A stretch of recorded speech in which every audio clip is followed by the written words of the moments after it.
नमस्कार आदाब, मैं अशर यासिर। स्वागत आप सभी का सियासत टीवी के हिंदी समाचार में। सबसे पहले देखते हैं हेडलाइंस। गुजरात के अहमदाबाद में प्लेन क्रैश, 133 लोगों की मौत की आशंका। आसिम मुनीर को यूएस आर्मी डे में बुलाया जाना भारत के लिए बड़ा झटका, कांग्रेस ने उठाए कई सवाल।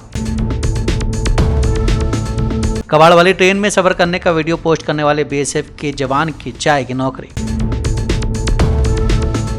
यूपी में बना तीसरा मोर्चा, स्वामी प्रसाद बने सीएम फेस, क्या चुनावी सीन बदल पाएंगे?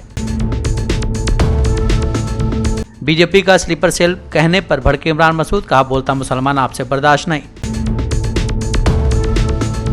बिहार के बीजेपी अध्यक्ष दिलीप जायसवाल का बड़ा बयान, का राहुल गांधी क्या बोलते हैं वो खुद नहीं जानते। मोदी सरकार के 11 साल पर बोले अशोक गहलोत, का पूरे देश में तनाव और ध्रुवीकरण, आजादी के बाद भारत में पहली बार हो रहा है ऐसा। मिडिल ईस्ट में महायुद्ध का खतरा, ईरान पर पूरी ताकत से हमला कर सकता है इजराइल। अब समाचार विस्तार से। गुजरात के अहमदाबाद में आज दोपहर एयर इंडिया के पैसेंजर विमान बोइंग 737 क्रैश हुआ है, जिसकी डरावनी तस्वीरें सामने आ रही हैं। अहमदाबाद के मेघानी नगर इलाके में आग की बड़ी बड़ी लपटें देखी जा रही, वहीं काले धुएं का गुब्बार दूर से देखा जा सकता है। इस विमान में करीब 242 यात्री सवार थे। शुरुआती जानकारी के मुताबिक सरदार वल्लभ भाई पटेल इंटरनेशनल एयरपोर्ट में ये दर्दनाक हादसा हुआ है। हालांकि माना जा रहा है कि एयरपोर्ट की बाउंड्री से लगकर ये विमान दुर्घटनाग्रस्त हुआ है। वहीं अमेरिका द्वारा भारत पाकिस्तान को एक साथ जोड़े जाने पर कांग्रेस लगातार केंद्र सरकार पर हमलावर है। कांग्रेस ने इस मुद्दे पर देश के प्रधानमंत्री मोदी से अपनी जिद छोड़ने और सर्वदलीय बैठक और संसद का विशेष सत्र बुलाने की मांग की है। कांग्रेस नेता जयराम रमेश ने सोशल मीडिया पर साझा एक पोस्ट में लिखा है कि ऐसी खबरें आ रही हैं कि पाकिस्तानी सेना के प्रमुख आसिम मुनीर को अमेरिका के आर्मी डे पर आमंत्रित किया गया है। ये खबर भारत के लिए कूटनीति के साथ ही रणनीतिक रूप से भी बड़ा झटका है। 3 बड़े झटके मिले हैं हमारे कूटनीति को। सबसे महत्वपूर्ण कमांड सेंट्रल कमांड होता है, उसके अध्यक्ष जनरल किरिला, माइकल किरिला ने एक अजीबोगरीब बयान दिया है कि पाकिस्तान हमारा फिनोमिनल पार्टनर है, शानदार साझेदारी है अमेरिका और पाकिस्तान के बीच में आतंकवाद के खिलाफ जो अभियान चलाया जा रहा है। आसिफ मुनीर जो पहलगाम के आतंकवादी हमलों के पहले कुछ ही दिन पहले एक सांप्रदायिक जहर से भरा हुआ भड़काऊ और उत्तेजक भाषण दिया था, उसी आसिफ मुनीर को अमरीकी के सेना दिवस जो 14 जून को होने वाला है, उनको एक विशेष निमंत्रण दिया गया है। ये चेतावनी भी है और चुनौती भी है। देखिए, कल भारतीय राजनीति कूटनीति को 3 बड़े धक्के मिले अमेरिका से। अमेरिका क्या मंशा है, क्या सोच है, उस पर कई सवाल खड़े होते हैं। 3 बड़े झटके मिले हैं हमारे कूटनीति को। पहला धक्का ये था कि यूएस सेंट्रल कमांड जो संयुक्त कमान होता है, फ्लोरिडा में स्थित है। 11 ऐसे संयुक्त कमांड हैं अमेरिका के, और सबसे महत्वपूर्ण कमांड सेंट्रल कमांड होता है, उसके अध्यक्ष जनरल किरिला, माइकल किरिला ने एक अजीबोगरीब बयान दिया है कि पाकिस्तान हमारा फिनोमिनल पार्टनर है। फिनोमिनल माने अभूतपूर्व, असाधारण, शानदार साझेदारी है अमेरिका और पाकिस्तान के बीच में आतंकवाद के खिलाफ जो अभियान चलाया जा रहा है। कमाल है, पहली बार अमेरिकी ओर से ये शब्द का इस्तेमाल किया जा रहा है, फिनोमिनल पार्टनर, यानी कि असाधारण, अभूतपूर्व, शानदार साझेदारी है पाकिस्तान के साथ। ये तो बिल्कुल एक बहुत बड़ा धक्का। दूसरा धक्का जो जानकारी आई, जो फील्ड मार्शल हैं, यानी कि वो फील्ड मार्शल हैं, फील्ड मार्शल नहीं, आसिफ मुनीर, जो पहलगाम के आतंकवादी हमलों के पहले कुछ ही दिन पहले एक सांप्रदायिक जहर से भरा हुआ भड़काऊ और उत्तेजक भाषण दिया था।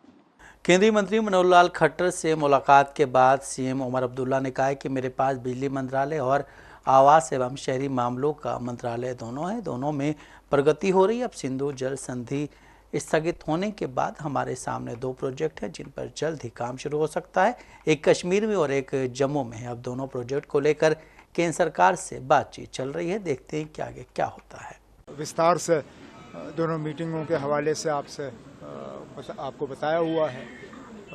रिव्यू मीटिंग खासकर सेंट्रली स्पॉन्सर्ड जो प्रोजेक्ट्स और स्कीम्स हैं मिनिस्ट्री ऑफ पावर और ministry of housing and urban affairs के, दोनों महकमे मेरे पास हैं और आम तौर पे अगर देखा जाए तो ठीक ठाक जो है दोनों में जो है प्रोग्रेस है। अब कहीं पे हमारी कुछ उम्मीदें हैं मरकज़ की हुकूमत से, उनका जिक्र हुआ है, और कहीं पे जहाँ पे थोड़ी बहुत खामी रही है उसको दुरुस्त करने की जो मशवरा आया है उस पर हम अमल कर लेंगे। सर, जो अभी इंडस वाटर ट्रीटी कैंसिल है तो क्या उससे बेनिफिट लिया जा सकता है? अब लेने के लिए तो लिया जा सकता है, उसके लिए प्रोजेक्ट तैयार करने होंगे और प्रोजेक्ट रातों रात बनते नहीं हैं। अब हाल ही में इंडस वाटर ट्रीटी के सस्पेंशन के बाद दो प्रोजेक्ट हमारे लिए जो हैं जिन पे जल्दी काम शुरू किया जा सकता है वो हमारे सामने हैं, एक कश्मीर में, एक जम्मू में।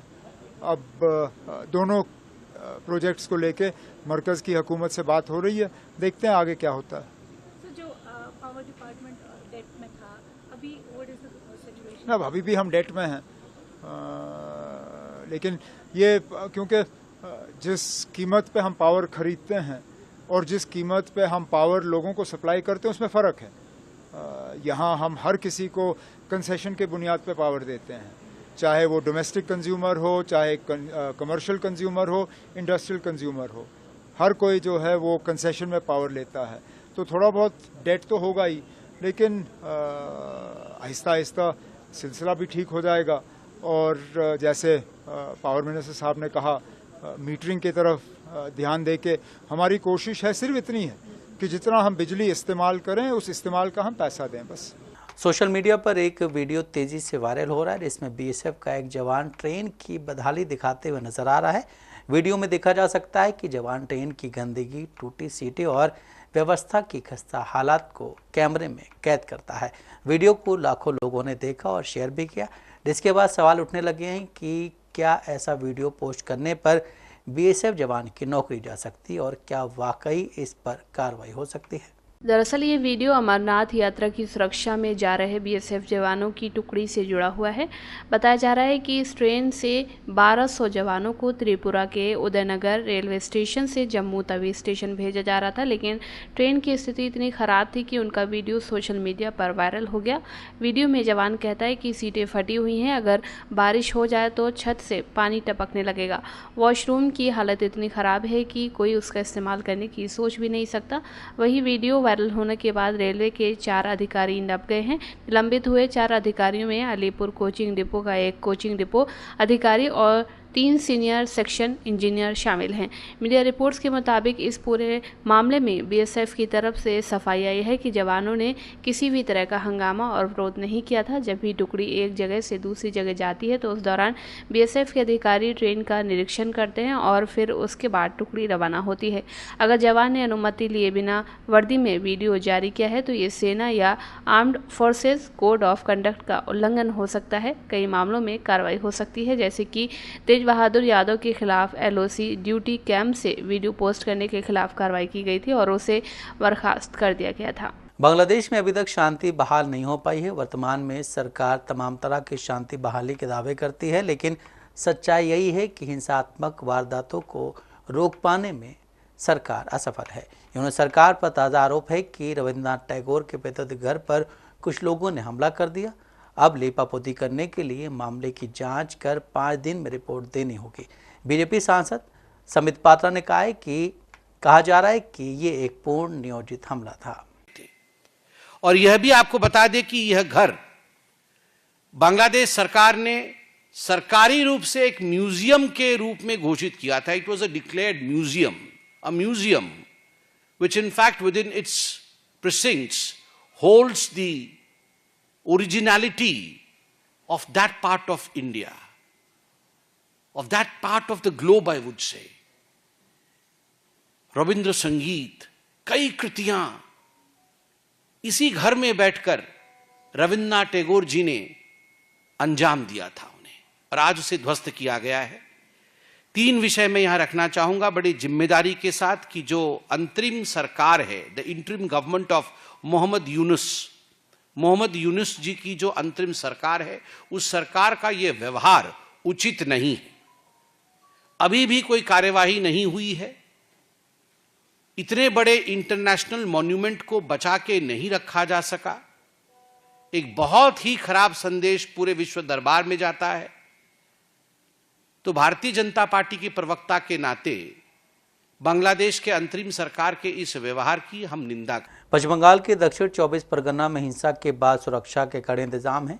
बुधवार को यहां पुलिस और असामाजिक तत्वों के बीच झड़प हुई थी। भाजपा नेता और नेता प्रतिपक्ष शुभेंदु अधिकारी ने हिंसा में सांप्रदायिक एंगल होने का आरोप लगाया है। उन्होंने दावा किया है कि हिंसा के दौरान शिव मंदिर में तोड़फोड़ की गई थी। शुभेंदु अधिकारी ने डायमंड हार्बर के एसपी और बंगाल के डीजीपी से अपील की कि वो हिंसा प्रभावित महेशताला जाना चाहते हैं और वहां पीड़ित हिंदू परिवारों से मुलाकात करना चाहते हैं। वो जो धुलियन शमशेरगंज का जो मामला है, उसमें एक कैन पिटीशन बोलता है, हमारी लॉयर ने सबमिट किया।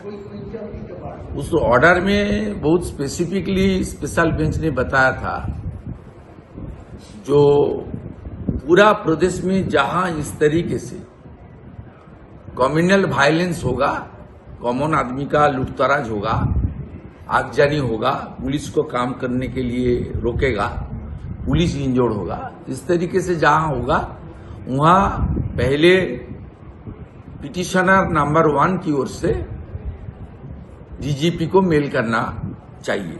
मैं कल 3 बजे आफ्टरनून 3 बजे मैं मेरा लॉयर थ्रू मेल किया। बाद में मैं शाम 5:30-6 बजे मिलने का कोशिश भी किया भवानी भवन में। डीजीपी ऑफिस में रहकर भी ममता बनर्जी का कॉन्सेंट नहीं मिला। ममता बनर्जी का साथ फोन में बात किया। जो जानकारी मेरा पास है, कुछ आईपीएस ऑफिसर ने मुझे सुबह बताया आज, ममता बनर्जी बता दिया कोई मिलने की जरूरत नहीं है। ये लोग तो सब लैंप पोस्ट है, वो बता दिया एलओपी और बीजेपी को जो 6-7 एमएलए था कि आप लोग का साथ मिलने के लिए साफ तैयार नहीं है। हम लोग बाहर थोड़ा प्रदर्शन करके हम लोग का दाबी उठा के चला आया। उस पिटीशन में ये गवर्नमेंट काम नहीं करेगा तो कोर्ट सेंट्रल पैरामिलिट्री फोर्स को डायरेक्शन देगा। ये ऑर्डर अप टू 30 जुलाई तक बंगाल में कंटिन्यू कर रहा है। इसलिए मैं आज मेरी ओर से मेरा लॉयर ध्यान आकर्षण किया। ऑनरेबल जज ने बताया आप फाइल करके अर्जेंट स्लिप भेजो एज पर कोर्ट प्रोसीड्योर। वो क्या करेगा जज साहब का मामला है, लेकिन वहां जो 20% हिंदू आबादी है, 75-80% मुस्लिम आबादी है। कांग्रेस नेता इमरान मसूद पर समाजवादी पार्टी के नेता राजीव राय ने कहा है कि उनका अनर्गल बोलना इंडिया गठबंधन और भाजपा के खिलाफ लड़ाई लड़ने वालों को कमजोर करना है। आने वाले उत्तर प्रदेश विधानसभा चुनाव में इंडिया गठबंधन मिलकर चुनाव लड़ेगा। लोगों को इंतजार है कि कब वो दिन आएगा जब इसी इंडिया गठबंधन को वोट देकर भाजपा को हटाया जाएगा। उन्होंने कहा कि इमरान मसूद के अधिकृत प्रवक्ता नहीं है, ना ही वो कांग्रेस के पदाधिकारी हैं, ना ही कांग्रेस ने उन्हें अधिकृत किया है। देखिए, उनका अनर्गल बोलना इंडिया गठबंधन और भाजपा के खिलाफ लड़ाई लड़ने वालों को कमजोर करना है। ठीक है, मेरा उनका बी टीम और का कोई मतलब नहीं है। इंडिया गठबंधन मिलकर चुनाव लड़ा, भाजपा को हराया। इंडिया गठबंधन मिलकर चुनाव लड़ेगा उत्तर प्रदेश में आने वाले विधानसभा में। ये निर्णय कांग्रेस के शीर्ष नेता और हमारे राष्ट्रीय अध्यक्ष जी करेंगे। बार बार राजीव राय और इमरान मसूद को अपने इसमें न तो पार्टी का अधिकृत प्रवक्ता है, न कांग्रेस का पदाधिकारी है, न कांग्रेस ने उनको अधिकृत किया है। उत्तर प्रदेश में प्रदेश अध्यक्ष हैं, दिल्ली में राष्ट्रीय अध्यक्ष हैं, महासचिव हैं, वो लोग कुछ नहीं बोल रहे हैं। तो बार बार ये भाषा वो क्यों बोल रहे हैं जिससे भाजपा को फायदा हो, जो भाजपा चाहती है वही हो। भाजपा ये तो यही चाहेगी ना लोकसभा चुनाव में हारने के बाद कि कैसे भी गठबंधन टूट जाए, हम विधानसभा चुनाव जीत जाएं। और लोगों को इंतजार है कि कब वो दिन आए जब फिर इसी गठबंधन को वोट देकर भाजपा को हराएं। तो कोई ऐसी भाषा बोलना जिसके लिए वो अधिकृत नहीं है। या तो कांग्रेस हाईकमान प्रेस रिलीज जारी करे कि उत्तर प्रदेश के यही प्रभारी है, यही जो फैसला लेंगे। नहीं लें तो कम से कम खामोश रहें, अपने नेताओं को बात करने दें। ये कहा था कि हमारी नहीं, उन्होंने बहुत कुछ कहा था। अब आपके लिए कुछ नहीं कहा हो तो आप उनके प्रवक्ता बन जाइए। और मीडिया में है, बहुत कुछ कहा था उन्होंने। जिस शब्दों का प्रयोग किया था नहीं करना चाहिए था। समाजवादी पार्टी के समर्थन से ही वो सांसद बने हैं। ये सब बयान नहीं देना चाहिए जब सारी ताकतें इस इंतजार में है कि कैसे ये गठबंधन टूटे और उनका उत्तर प्रदेश में सफलता मिले। और हम लोग इस प्रयास में हैं, हमारे राष्ट्रीय अध्यक्ष इस प्रयास में हैं कि गठबंधन एक रहे और हम लोग एक मिलकर लड़े और भारतीय जनता पार्टी के कुशासन से मुक्ति दिलाएं। कह रहे हैं कि मैं पार्टी के विस्तार की बात कर रहा हूं। पार्टी तो loyal to the kingdom than king himself, ये बात अपने पार्टी के फोरम में जाके अपने राष्ट्रीय नेतृत्व को समझाएं। राष्ट्रीय नेतृत्व उस पर कोई आधिकारिक बयान जारी करे या हमारे नेताओं से बात करें, ये मीडिया में बोलने की बात होती है।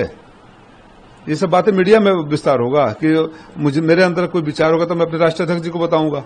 अगर उससे सहमत होंगे तो आगे किसी से बात करेंगे, या तो कांग्रेस उनको अधिकृत की हो। बार बार इस तरह का बयान देना इंडिया गठबंधन को कमजोर कर सकता है। मैं फिर उनसे अनुरोध करता हूं कि अगर आप सही में ईमानदार हैं कि भारतीय जनता पार्टी को हराना है।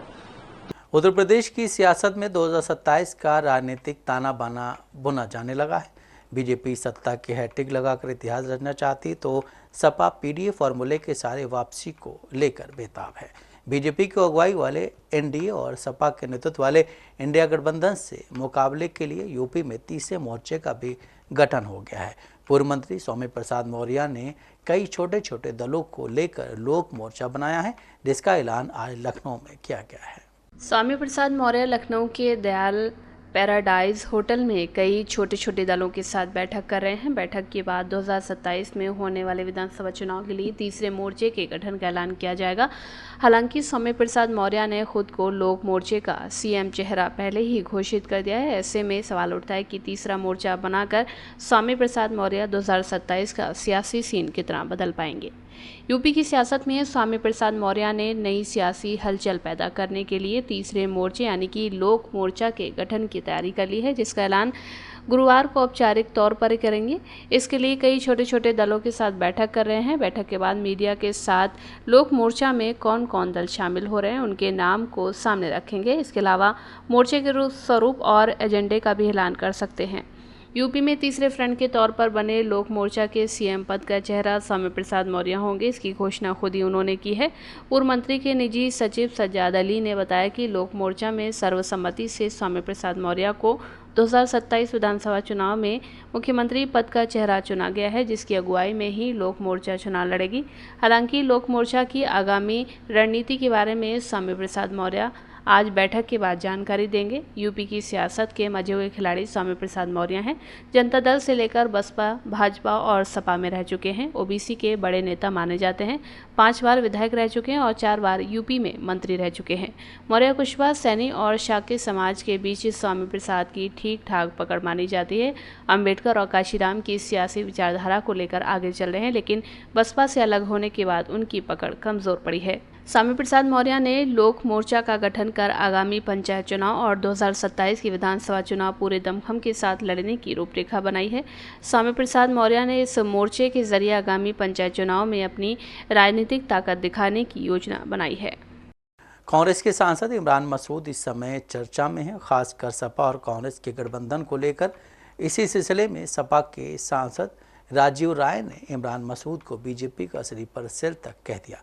जब इमरान मसूद से इस पर प्रतिक्रिया ली गई तो वो भड़क उठे। उन्होंने समाजवादी पार्टी पर मुसलमानों के हितों की अनदेखी की अपेक्षा का आरोप लगाया। उन्होंने याद दिलाया कि साल 2019 में सपा संस्थापक मुलायम सिंह यादव ने नरेंद्र मोदी के फिर से प्रधानमंत्री बनने की कामना की थी। इमरान मसूद ने कहा है कि लोग तय करेंगे कि कौन बीजेपी का स्लीपर सेल है। आगे चलकर राजीव राय के लिए बीजेपी का रास्ता खुल सकता है, लेकिन हमारे लिए कभी नहीं खुल सकता है। देखिए, जो भी बात मैंने की, मुझे नहीं समझ में आता कि क्या इससे क्या दिक्कत है। मैंने कांग्रेस के उत्थान की बात की। मैं कांग्रेस का सिपाही हूं, राहुल गांधी का सिपाही हूं, मैं प्रियंका गांधी का सिपाही हूं। मैंने पार्टी के उत्थान की बात की, उससे इतनी परेशानी क्या है। और भाजपा के स्लीपर सेल कौन है, ये तो फैसला लोग खुद बता देंगे कौन हो सकता है भाजपा का। हमारे लिए तो भाजपा का कभी रास्ता खुल नहीं सकता। भाजपा का रास्ता आपके लिए तो खुल भी सकता है। वक्फ का मामला अभी सब ताज़ा मामला, सबसे बड़ा मामला वक्फ का है। वक्फ अमेंडमेंट बिल पार्लियामेंट के अंदर पास हुआ, उसमें आपका स्टैंड कैसा रहा ये आप खुद बता सकते हो। पूरे देश ने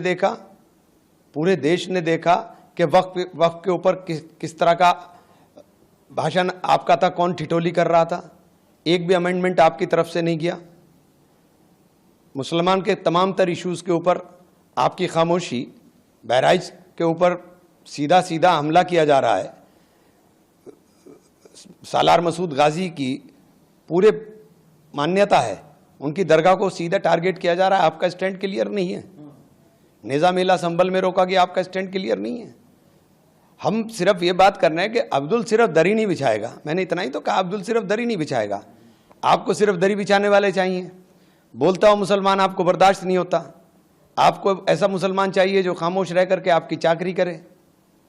तो ये आप जो सीधा हमला कराने की कोशिश कर रहे हैं, मैं पार्टी के उत्थान की बात कर रहा हूं। अब व्यक्तिगत आरोप के ऊपर मुझे क्यों डर लगेगा भाजपा से, या मैं क्यों भाजपा का स्लीपर सेल बनूंगा। मैं अगर अपने लोगों की आवाज़ उठाने की कोशिश करता हूं, अगर मस्जिद शहीद होती है वहां जाकर के खड़ा होता हूं या अपने लोगों की बात करता हूं, तो आपको परेशानी क्यों होती है। आप तो बोलते नहीं, क्योंकि जितने बोलने वाले मुसलमान थे सब आपने ख़त्म कर दिए। आज़म खान की बर्बादी की दास्तान किसी से छुपी नहीं है। जाहिद बेग अभी जेल काट करके कितने 1 साल के बाद आए। इरफान सोलंकी जेल के अंदर है। नाहिद को किस तरह से आपने परेशान हुआ, 9 महीने जेल में रह कर गया। राहुल गांधी के बयान पर बिहार के बीजेपी अध्यक्ष दिलीप जायसवाल ने कहा कि राहुल गांधी क्या बोलते हैं वो खुद नहीं जानते हैं। राहुल केवल इसलिए बेचैन हैं कि किसी तरह उनकी राजनीतिक दुकानदारी चले। प्रधानमंत्री मोदी दुनिया में भारत की एक नई तरह की पहचान बना रहे हैं। वो इस तरह बात करके केवल अपनी राजनीतिक दुकानदारी चलाना चाहते हैं। रहे हैं कि जो महाकुंभ में स्टैम्पेड की घटना घटी थी, वहाँ की सरकार ने नंबर छिपा लिया। क्या खेल है इसी? देखिए, राहुल गांधी कब क्या बोलते हैं उनको खुद भी पता नहीं है। अनाप शनाप बोलना, किसी भी तरह से उनका राजनीतिक दुकानदारी चले, सिर्फ राहुल गांधी इसी के लिए बेचैन हैं। लेकिन जिस तरह से दुनिया के सर्वाधिक लोकप्रिय नेता और भारत के यशस्वी प्रधानमंत्री श्री नरेंद्र मोदी जी इस देश के नए भारत का पहचान पूरे दुनिया में बना रहे हैं, और इस तरह करके राहुल गांधी अनाप शनाप बात करके अपनी सिर्फ राजनीतिक दुकानदारी चलाना चाहते हैं। मल्लिकार्जुन खड़गे कह रहे हैं कि 11 साल का जो मोदी जी का टर्म रहा उसमें उन्होंने 33 बड़ी गलती कर दी। पहले इस बात का जवाब दें मल्लिकार्जुन खड़गे कि बाबा भीमराव अंबेडकर को नेहरू के मंत्रिमंडल से इस्तीफा करने के लिए किसने प्रताड़ित किया था उनको। मल्लिकार्जुन खड़गे ये जवाब दें कि बाबा भीमराव अंबेडकर को भारत रत्न क्यों नहीं दिया गया था। मल्लिकार्जुन ये जवाब दें कि आखिर बाबा भीमराव अंबेडकर का मृत्यु के बाद भी उनका स्मारक दिल्ली में क्यों नहीं बना था। मल्लिकार्जुन ये जवाब दें कि कांग्रेस के 65 साल के शासन में दलित समाज का उत्थान क्यों नहीं हुआ। इस बात का जवाब मल्लिकार्जुन को देना चाहिए। मध्य प्रदेश के खंडवा के शक्कर तालाब इलाके में अतिक्रमण विरोधी अभियान चलाया गया और लगभग 100 अवैध घरों को तोड़ दिया गया है। अधिकारियों ने बताया कि पिछले 4 महीने में निवासियों को नोटिस दिए गए थे और जिन घरों पर कोर्ट का स्टे ऑर्डर था उन्हें नहीं हटाया गया है। खंडवा नगर निगम आयुक्त ने कहा है कि ये शक्कर तालाब क्षेत्र है। हम आज यहाँ अतिक्रमण विरोधी अभियान चला रहे हैं। हम पिछले 4 महीनों से जगह खाली करने की घोषणाएं और नोटिस दे रहे हैं। लगभग 100 अवैध घरों को ढा दिया गया है।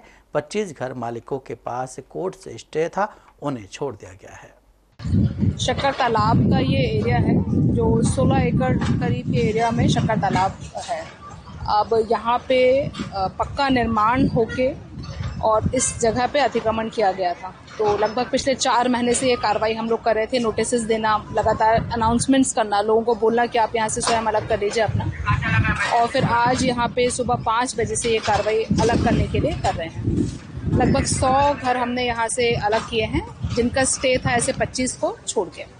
कुल कितने अतिक्रमण फैले हुए हैं, जो मकान कितने बने हुए तो संख्या? यहाँ पे 100 घर बने, 137 थे, जिसमें से कुछ स्टे हैं, कुछ लीज की जमीन थी उनको छोड़ के। लेकिन जो स्टे हैं वो भी इस आधार पे स्टे मिला हुआ है कि उन्होंने पट्टे के लिए अप्लाई किया है। पट्टा तो तालाब की भूमि में मिलेगा नहीं, तो स्टे तो होना है भविष्य में, उस पर वैकेट हो जाएगा। तो बस आज हम लोगों ने ये कार्रवाई की यहाँ पे, और इच्छा यही है कि ये तालाब जो है अपने मूल स्वरूप में लौट सके और यहाँ पे वापस से जल भराव हो सके। राजस्थान के पूर्व मुख्यमंत्री अशोक गहलोत ने मोदी सरकार के 11 साल पूरे होने पर निशाना साधा। उन्होंने कहा है कि पूरा देश देख रहा है, ऐसी टेंशन देश के अंदर आज़ादी के बाद पहली बार देखने को मिल रही है। पूरा ध्रुवीकरण हो रहा है, ये सब समाज के हित में नहीं है। सभी धर्म जाति एक साथ चलें तभी लोकतंत्र मजबूत होता है। पूरी दुनिया देख रही है, पूरा देश देख रहा है। चुनाव जीतना एक बात है और लोकतंत्र को बचाना एक बात है। धीरे धीरे लोकतंत्र की हत्या हो रही है, संविधान खतरे के अंदर है। पूरा देश देख रहा है, ऐसा टेंशन मुल्क के अंदर आज़ादी के बाद पहली बार देखने को मिला। पूरा टेंशन, पूरा ध्रुवीकरण, उद्देश्य हित पे नहीं है, समाज के हित पे नहीं है, ये मेरा मानना है। और लोकतंत्र को मजबूत करने के लिए सभी धर्म, सभी जाति, सब वर्ग साथ चले तभी लोकतंत्र मजबूत होता है। पूरी दुनिया देख रही है, पूरा देश देख रहा है। चुनाव जीतना एक बात है, पर लोकतंत्र को बचाना दूसरी बात। धीरे धीरे लोकतंत्र की हत्या हो रही है, संविधान खतरे के अंदर है। राहुल गांधी जी जो बार बार बोल रहे हैं कि संविधान बचाओ, उसके पीछे आप समझ सकते हैं क्या मंशा है। जिस प्रकार से हर क्षेत्र में जुडिशरी में सुनवाई नहीं हो रही है, इलेक्शन कमीशन सुनवाई नहीं कर रहा है। जो एजेंसियां जितनी भी है देश की, वो हमारी प्रीमियर एजेंसी हैं जिसमें हमें गर्व होना चाहिए। ईडी हो, इनकम टैक्स हो या सीबीआई हो, जुडिशरी हो या इलेक्शन कमीशन हो। 11 साल में कभी नाम सुना सीवीसी का? सीवीसी जो बहुत ही महत्वपूर्ण बना रखा है कमीशन, सेंट्रल विजिलेंस कमीशन, कोई जमाने में वाजपेयी जी के वक्त में हो, चाहे वो डॉक्टर मनमोहन सिंह जी वक्त में हो, उसका अपना एक भय था देश के अंदर। आज उसका कोई सुनवाई होती नहीं, उसकी कोई नाम जानता ही नहीं है उसका। लोकपाल को लेके सरकार बदल गई हमारी, लोकपाल को लेके धरने हुए अन्ना हजारे जी का और बाबा रामदेव का। पूरी तरह आरएसएस का स्पॉन्सर था वो पीछे से। पूरी दुनिया की नज़रें एक बार फिर मिडिल ईस्ट पर टिक गई हैं। यहाँ एक और बड़ी जंग का खतरा मंडरा रहा है। एक अमेरिकी न्यूज़ रिपोर्ट में खुलासा हुआ है कि इजराइल ईरान पर पूरी ताकत से हमला करने के लिए तैयार बैठा है। इस खबर ने अमेरिका समेत पूरी दुनिया की चिंताएं बढ़ा दी हैं। इस खबर से सबसे ज़्यादा बेचैनी अमेरिका में है। उसे डर है कि अगर इजराइल ने ईरान पर हमला किया तो ईरान चुप नहीं बैठेगा। वो जवाबी कार्रवाई में इराक और आसपास के देशों में मौजूद अमेरिकी सैन्य ठिकानों को निशाना बना सकता है। इसी खतरे को देखते हुए अमेरिका ने अपने नागरिकों और गैर ज़रूरी सरकारी कर्मचारियों को इराक, बहरीन और कुवैत जैसे देशों को तुरंत छोड़ने की सलाह दी है। जब कोई देश अपने नागरिकों को किसी तरह से किसी जगह से निकलने के लिए कहता है तो इस बात का संकेत होता है कि हालात वाकई में गंभीर हैं। इस पूरे झगड़े की जड़ में ईरान का परमाणु कार्यक्रम है। अमेरिका और इजराइल को शक है कि ईरान परमाणु बम बना रहा है। अमेरिका के तत्कालीन राष्ट्रपति डोनाल्ड ट्रंप ने कई बार साफ तौर पर कहा है कि वो ईरान को परमाणु हथियार हासिल नहीं करने देंगे। उन्होंने कहा है कि ईरान के पास परमाणु हथियार नहीं हो सकते, हम इसकी इजाज़त नहीं देंगे। ईरान के साथ परमाणु कार्यक्रम को रोकने के लिए बातचीत चल रही थी, लेकिन वो असफल रही। इसी के बाद से तनाव और ज़्यादा बढ़ गया है। रिपोर्ट्स के मुताबिक अमेरिका को ये भी डर है कि इजराइल शायद अमेरिका की इजाज़त का इंतज़ार भी ना करे और ईरान के परमाणु ठिकानों पर अकेले ही हमला कर दे। अगर ऐसा होता है तो अमेरिका ना चाहते हुए भी इस जंग में खिंच सकता है, क्योंकि इजराइल उसका सबसे करीबी सहयोगी है। हिंदी समाचार यहीं समाप्त होता है। मुझे दें इजाज़त। बाकी खबरों के लिए अब बने रहें सियासत टीवी के साथ।